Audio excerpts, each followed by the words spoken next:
Alright, what's up everybody? Welcome to another wonderful day in my shop.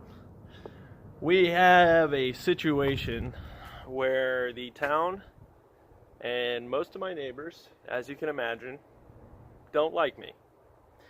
And so, because the death cart is not the prettiest thing to look at as far as a lawn ornament, they have determined that I need to move it. And now I have to move it today. Let me get out of the light here. So, because of that, I have to put it back together rather quickly. Or at least put it back together enough to move it so that I don't get fined. And I mean, he's been real nice about it, so, the county guy. In other news, we have one of Utah's fastest Evos here to get a roll cage by moi and Chappie. Pretty dope.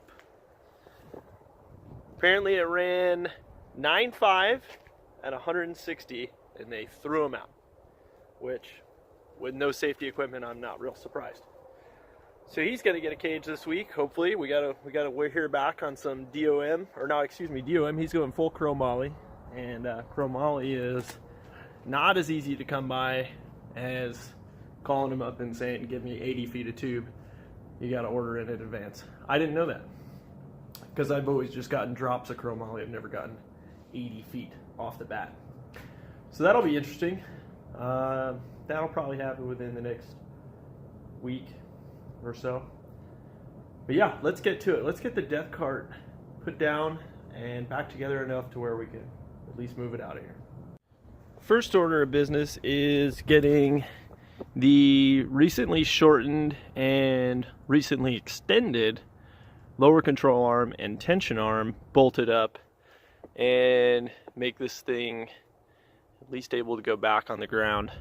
I went to one of our local hardware stores, D&B, and they had all the hardware I needed, except Nissan was retarded and they made this hole an M14 bolt size, but the other side an M12 or 10. It's considerable difference.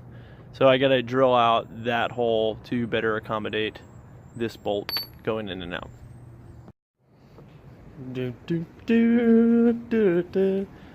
I'm gonna use the stepper bit. Completely wrong application. Alright, hold on. It's gonna be hard to film.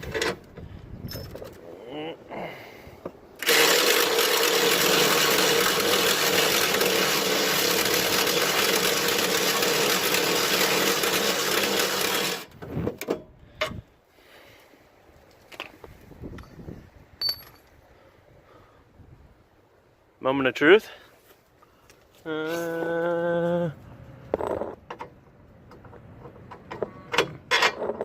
Golden. Awesome. Like a shower. Next side.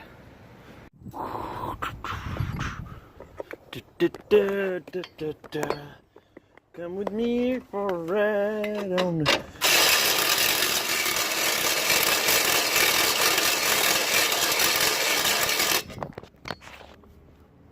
And if you're wondering why I'm using a oscillating motion, it's because this thing is beat. Look, it's like rounded. It's not even anywhere close to being sharp.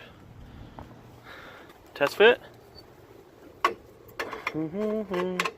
Ah! Look at that beat up tension arm bracket. Can you tell it was hard to get the bolt out? Sweet. Let's get this up. I'm gonna set the camera ding. Alright, so that's back on. Got our control arm all situated. And I went to grab these, which are 1/2-inch bolts, because I don't like buying metric bolts each at the hardware store. I like buying standard bolts if I can by the pound. But yeah,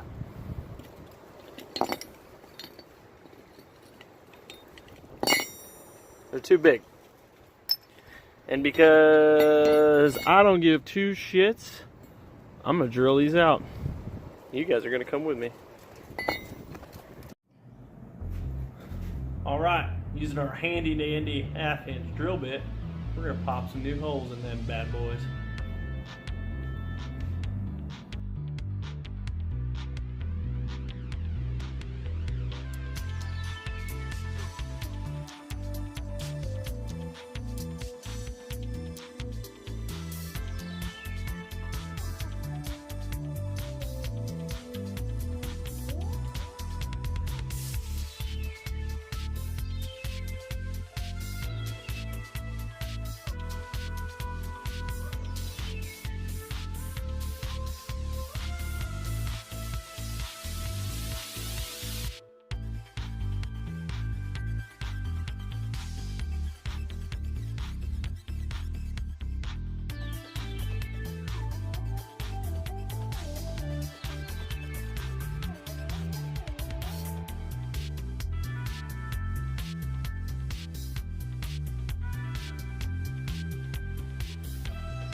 All right, moment of truth.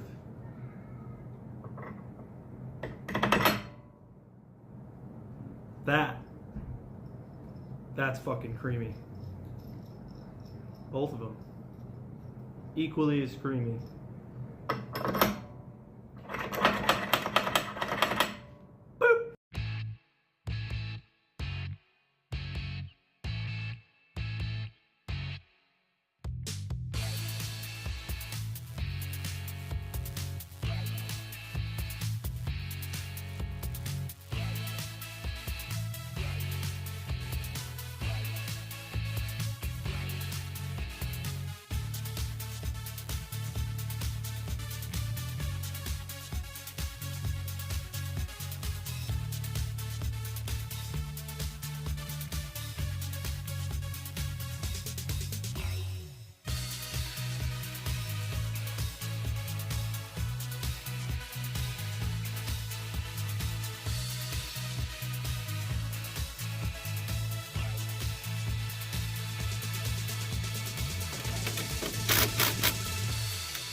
So a couple things we got to do definitely before it gets too late in the day and we run out of daylight is we got to go get some bolts for the actual brake calipers, and we need to go get some different tie rod ends and different tie rods because those will be way too short for what we need to do.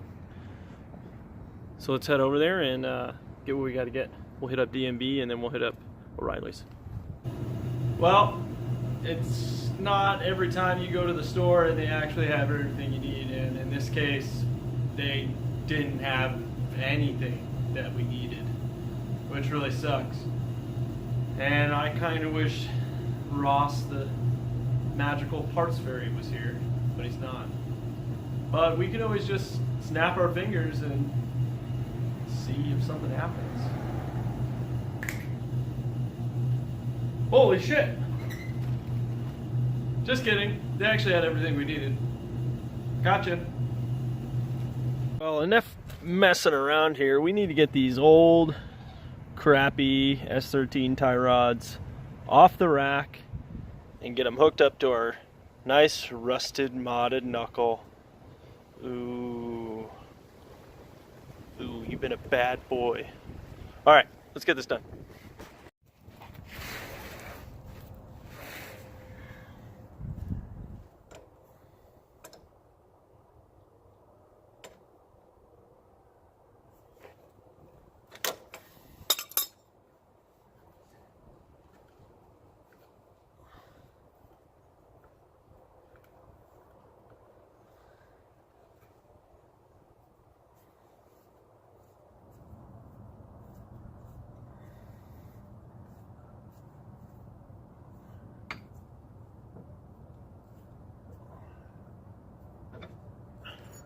Done.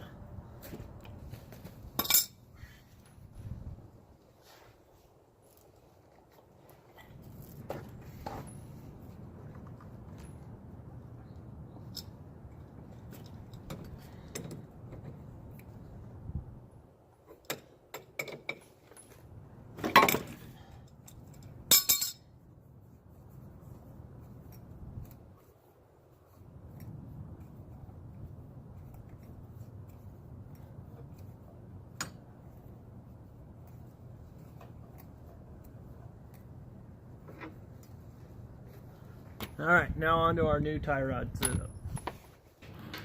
Alright, so our new tie rod setup is a combination setup of 03 to 08 Nissan Maxima tie rods. And these are quite a bit longer than the factory ones. I'll give you a look-see on here.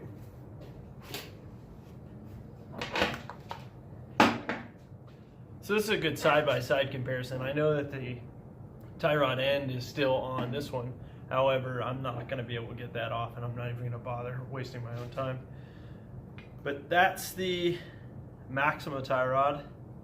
Obviously, the threads are way over here, and the S13 ones are way over here, which means that the tie rod probably ends right about there. Now, the only thing is, when you swap over to these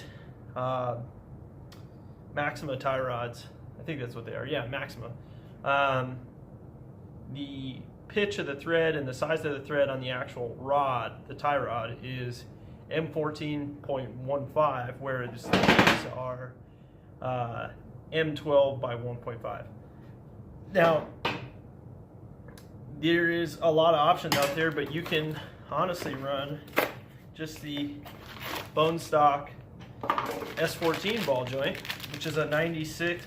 These are a 96 tie rod end, and they are an M14 by 1.5.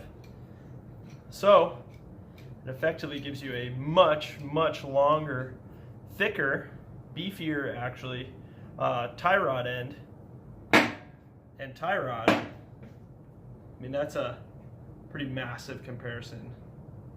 So that's going to work great with our new setup, which is 3 inches longer all the way around.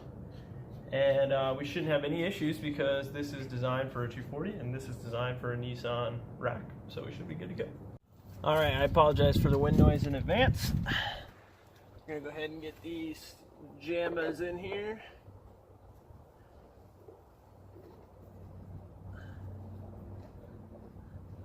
Now everybody puts the lock ring on, and I know that's what you're supposed to do because that's safe, but I have a distinct feeling that at some point in the near future I'm going to need to take these off for whatever reason and bend a tie rod. And I've never had one come loose without it, and I'm not dailying this thing, so it's really only going to be at the track. And if the tie rod breaks there, I'll probably be fine.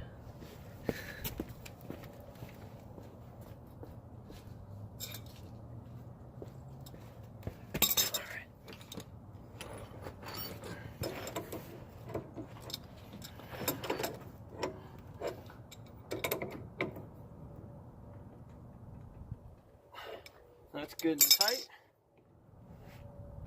This nice new locking nut off, and pull our rack out a little bit. Line our knuckle up inside there. Perfect. Let's tighten everything down. Well, ladies and gentlemen, we have a problem. Even with the significantly longer tie rod and a longer tie rod end, with the rack centered, we're still pretty far away. We may have underestimated how much that extreme lengthened lower control arm was going to affect things, but it seems to be affecting things pretty drastically. There's only one thing to do now, and that's to lengthen the inner tie rod. which is not something that I wanted to do, but at this point I don't think I really have much option, because nobody's gonna sell anything longer than this. This is like the go-to mod your knuckles, you know, get a longer tie rod deal. So let's get these inner tie rods off and lengthen them. Well, even though sometimes things don't go as planned, sometimes you step in shit and come out smelling like roses. There was this obviously mild steel bushing in the bolt bin, which is this, I mean, that's why I'd never throw any of this stuff away. But it was 3.5 inches total length, which is perfect. So we needed 1.5 inches longer, and that 1/2 inch will give us enough room to seat it. And get this, I don't think you could ask for a better, I mean, that's self-centering, press fit, and it's so tight that when you slide it on here, it creates a vacuum. It's, I mean, it's perfect, perfectly aligned. It's going to be a breeze to weld. Again, I couldn't have got any luckier. So I'm going to go ahead and get these welded up. So like I said, these things slip fit in here, and I want to leave myself at least a, you know, fairly decent engagement into this. I don't want to barely slip it in and have the joint move around. I'm gonna get it to where it leaves. For all you guys that want to do this, this is a roughly 1.75 inch long bushing. It's definitely every bit 3/4 of an inch, well, 5/8. Yeah, call it 5/8. 5/8 OD bushing, 1/2 inch ID, which slips over these perfect. Like I said, I mean, I didn't even clean, I just cleaned the black oxide off. I didn't take any material off. And I'm gonna recess this in to where it only has 2 5/8 inch threads and rod exposed, and go from there. I think that that's going to be fine. And then I'm going to seat this. You can't even hear it now, but it just made a little suction noise. That's how tight it is. Like, that's, I can't believe that's that good, and that I found it in the bin. But that should do it. If you take into account where this is right now, I mean, I think it's going to give us what we need. It's definitely going to help. I'm going to go ahead and try and just seat this down to pretty much where this beveled portion, right, get that to focus. Nope, not gonna. Right where that beveled portion ends. Kind of seat it down in there, leave myself some room to weld. I might actually back it off a little bit. I just want to get the most out of this. I don't have to do this again. The reason I cut it way down here and not back here where it's thicker is I'm going to try to avoid destroying that ball in the actual joint. I don't want to, it's like, I don't want to fuck that up. I just paid, you know, money for these. So I'm going to go ahead and do it way out here. I may even grab a wet rag or something like that and wrap it around this, just to kind of help pull some heat, maybe mitigate some heat. I don't know, maybe. And then, like I said, weld it out. And I'm probably going to TIG weld it with 309 because I don't know the material, I don't know the actual steel that this is, and I don't know the actual steel that this is. So when in doubt, use 309 or Hastel AX if you want to spend $100 a pound. But 309 will probably work just fine.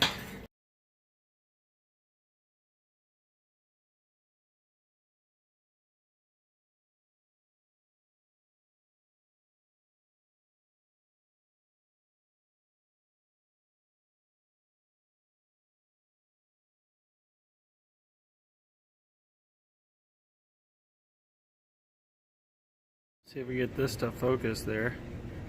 Mm-hmm. Oh, that's fucking creamy. Mmm. Like 2 peas in a pod. Mmm. Well, my friends, these came out just, I mean, beautiful. Art. Fucking creamy. Way I like it. I'm ready. I'm stoked. I'm even more excited now. Finally get some angle on that bee. Alright guys, well, it's way too dark to film the install of that, but I already kind of showed you how it was going before. But now, finally, I get to show you the results of 6 inches wider in the front, and it's pretty savage. I can't wait to show you.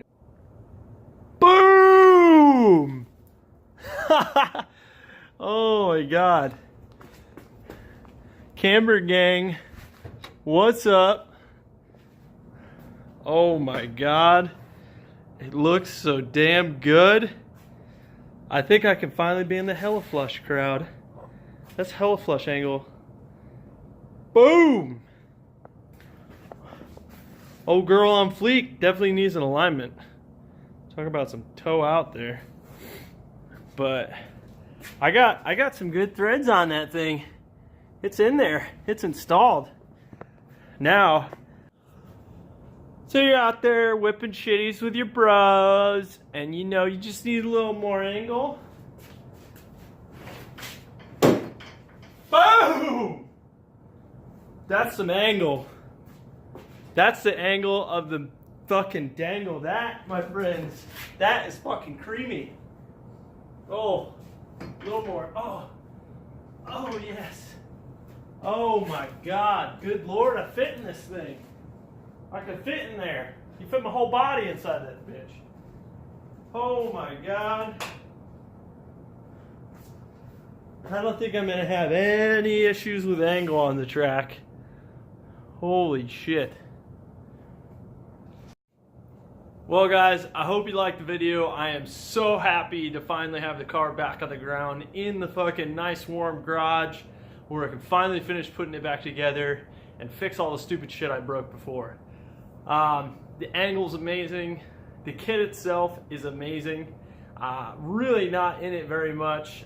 A set of tension arms that I cut down, a set of stock lower control arms that I already had, cut down a $25 Heim joint on either side, so 50 bucks there. 20 something bucks in inner tie rods, and then I think 40 bucks in outer tie rods. I mean, we still had to extend them a little bit, but that's not bad. I mean, that's wise fab angle. That's got to be at least, I think conservatively 55 degrees. Conservatively, I would venture to say could be more. And we widened the overall track width of the car by fucking 6 inches on the bottom. So we're definitely gonna have to make some custom upper camber plates so that we can get rid of some of that camber we got going on. Even though I love being in the camber gang, this bitch looks fucking sexy. I hope you guys have a great fucking night or whatever time you're watching. Can't wait to see you next time. Peace out.